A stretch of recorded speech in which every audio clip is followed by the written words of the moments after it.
Armies, তোমরা নিশ্চয়ই বুঝে গেছো আমি কি নিয়ে কথা বলবো। হ্যাঁ, ঠিকই ধরেছো, আমি কথা বলবো আমার বায়াসকে নিয়ে। হ্যাঁ, আমার বাস OT7, বাট কেউ তো একজন থাকে যাকে একটু বেশি ভালো লাগে।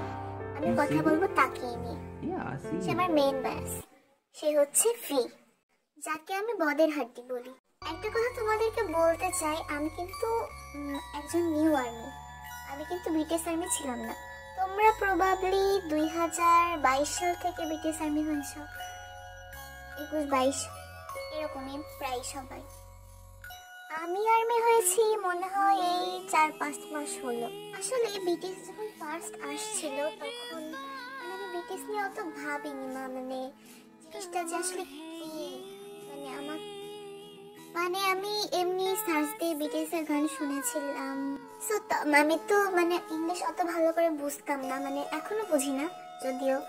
তো আমি গানটা শুনে গানের অর্থ অর্থ না বুঝে হচ্ছে অত গুরুত্ব দিইনি যে BTS কি সবাই এত মাতামাতি করছে বা BTS নিয়ে এত করার কি হলো, এরকম টেন্ডেন্সি। কিন্তু আমি কখনো BTS সেটার ছিলাম না।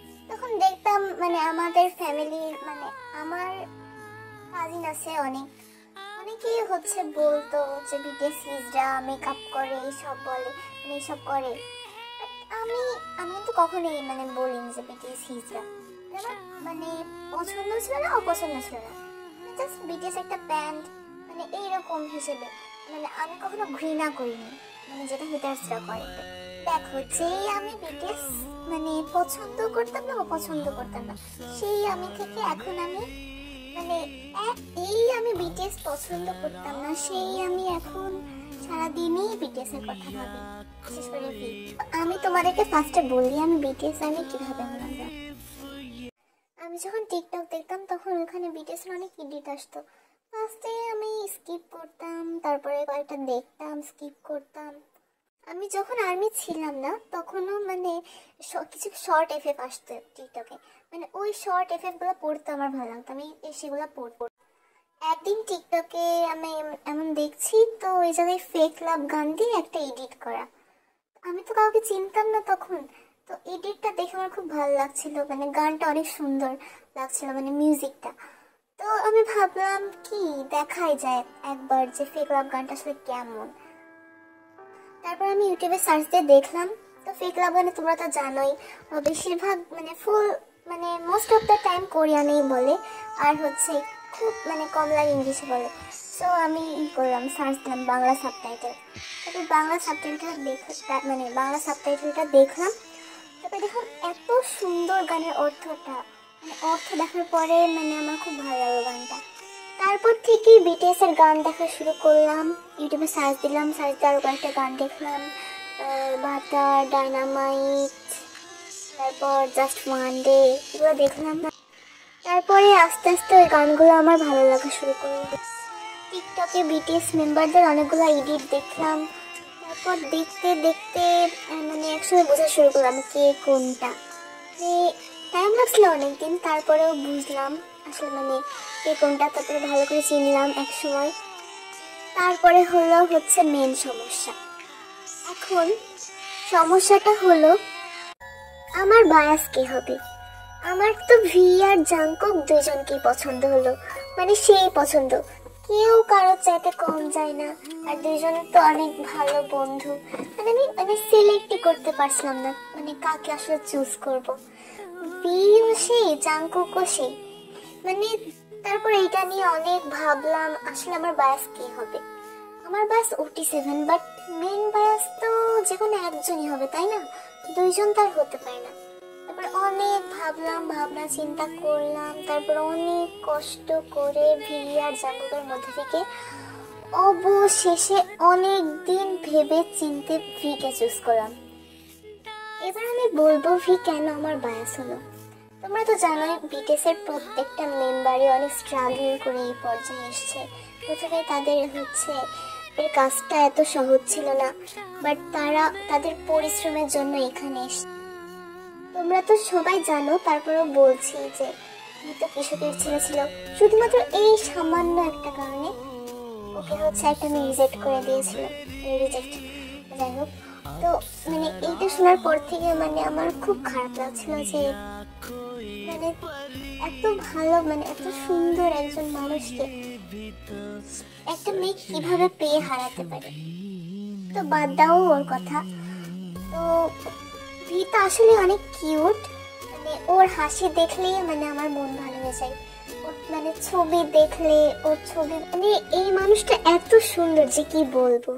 তো আমার কাছে ভিয়ের যে দুইটা জিনিস সবচেয়ে বেশি ভালো লাগে সেই দুইটা হলো ফার্স্ট যেটা সেটা ওর চাইল্ডিশ বিহেভিয়ার।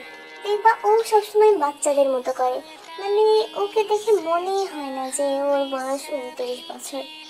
মানে এত বাচ্চামি করে না, মানে ওর বাচ্চাগুলো সেই লাগে।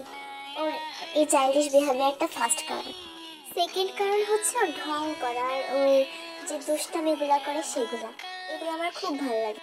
কোনো ছেলে ঢং করলে এমনিতে আমার ভালো লাগে না, বাট ও যে ঢংগুলা করে না, ওর মানে ও এই ঢংগুলা করে, ওই ঢংগুলোর জন্য ওকে আরো বেশি ভালো লাগে।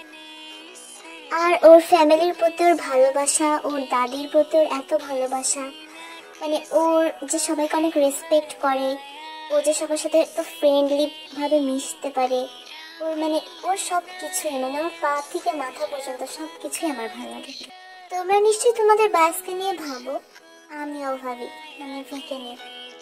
মানে এখন তো নর্মালি ভাবার সময় পাই না, কারণ আমি যদি সারাদিন ভিকে নিয়ে ভাবি তাহলে তো আমার পড়াশোনা হবে না, তাই না? পড়াশোনাটাও কিন্তু ফার্স্ট প্রায়োরিটি, পড়াশোনাটাকে ফার্স্ট প্রায়োরিটি। আমি সাধারণত ভিকে নিয়ে ভাবি রাতে ঘুমানোর সময়।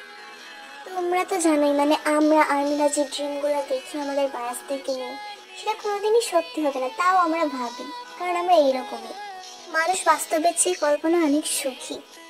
কল্পনা করে মানুষ অনেক কিছু যে পেয়ে যায় যেটা সে বাস্তবে কখনোই পেতে পারে না। সো আমি স্বপ্ন দেখি যে আমার আর ভিয়ের বিয়ে হবে, আমি বউ সাজবো, আমাদের সুন্দর একটা সংসার হবে। আমি রাতে শুয়ে শুয়ে চোখ বন্ধ করে কল্পনা করি যে আমাদের বিয়ে হয়ে গেছে। আর মীরা প্লিজ তোমরা এটা শোনো, আমাকে কিন্তু কেউ মেরো না। হ্যাঁ, আমি শুধু আমার ড্রিমটা শেয়ার করছি তোমাদের সাথে। আমি জানি তোমরা হয়তো এরকম ড্রিমই দেখো, বাট প্লিজ মাইন্ড করো না, আমি জাস্ট আমার ড্রিমটা বল। সো বিয়ের পরের দিন আমাদের ফুল সজ্জা। আমি আমার ড্রিমটা বলছি শুধু। তো ভি আস্তে আস্তে আসবে, আসলো, এসে রুমের দরজা খুলে দেখলো আমি বসে আছি। তারপর ও আস্তে আস্তে এসে আমার ঘুমটা তুলবে, তারপরে আমি ব্লাশ করব, আমি ওর দিকে তাকাবো, ও আমার দিকে তাকাবে। তারপর ভি আমাকে জড়িয়ে ধরবে, তারপর ভি আমাকে লিপ কিস করা শুরু করবে। তারপর কিছুক্ষণ চলবে এটা, এরপর আমাকে বিছানায় শুয়ে দিবে। তারপর তো তোমরা জানোই মানে কি বলতে চাচ্ছি, মানে কি হবে। আচ্ছা আর বললাম না, ওই তো মানে বেবি হওয়ার জন্য যা করতে হয় ও ওইসব করবে। তারপর আমাকে টাচ করবে, আমি ওর টাচে রেসপন্স করব। আমি বলবো প্লিজ ছাড়ো, ছাড়ো না প্লিজ। বাট ও তো একটা বদের হাড্ডি, ও কখনো ছাড়বে না, ও ধরেই রাখবে। তারপর 9 মাস যাবে, তারপরে আমাদের বেবি হবে, আমরা বেবিকে বড় করব একসাথে, আমার সুখে শান্তিতে ভরা একটা সংসার হবে, আমি ভিকে নিজের করে পাবো, শুধু আমার থাকবে। হ্যাঁ সব তো চোখের সামনে মানে সামনাসামনি দেখতে পাবো নাকি তার ঠিক নেই। এইখানে ওর সাথে সংসার করার স্বপ্ন দেখে বসে আছি। মানে কি জানো, আমি একটা পাগল, আর আমার মতো পাগল প্লিজ তোমরা কেউ হয় না, প্লিজ আমার কথা একটু মাইন্ড করো না। আমি জাস্ট আমার ড্রিমটা শেয়ার করলাম, এইটা তো কোনোদিনই সত্যিও হবে না, সেটা তো তোমরাও জানো, সবাই জানে, আমিও জানি। আমাদের সব আর্মিদের একটাই দুঃখ যে আমরা বায়াসকে কোনোদিন পাবো না, কিন্তু আমরা না পেলেও আমরা আমাদের বায়াসকে সবসময় ভালোবাসবো, সবসময় সাপোর্ট করবো। আমরা মনে রাখবো তাদেরও ব্যক্তিগত জীবন আছে, তারা তো আর আমাদের জন্য সারাদিন বিয়ে না মানে সারা জীবন বিয়ে না করে থাকবে না, তাদেরকেও তো জীবন চালাতে হবে, তাই না? তাই আমরা সবসময় মনে রাখবো যে আমরা আমাদের বায়াসকে কোনোদিন ভুল বুঝবো না। আমরা শুধু আমাদের বায়াস না, আমরা পুরো বিটিএস টিমটাকে সাপোর্ট করব, মানে সব বিটিএস মেম্বারদেরকেই সাপোর্ট করব। আর এইটা সবসময় মনে রাখবো, নিজের বায়াসকে বড় করতে চেয়ে যেন অন্য মেম্বারদের আমরা অপমান না করি। কারণ আমাদের মনে রাখা উচিত বিটিএস একটা গ্রুপ, এই গ্রুপে সবারই প্রয়োজন আছে। 7টা রং ছাড়া যেমন রংধনু হয় না, তেমনই 7 জনকে ছাড়াও বিটিএস অসম্পূর্ণ, অসম্ভব। তো তোমাদের যদি ভিডিওটা ভালো লেগে থাকে তাহলে লাইক, কমেন্ট, শেয়ার আর বেশি বেশি করে সাবস্ক্রাইব করে দাও। আনিয়ং।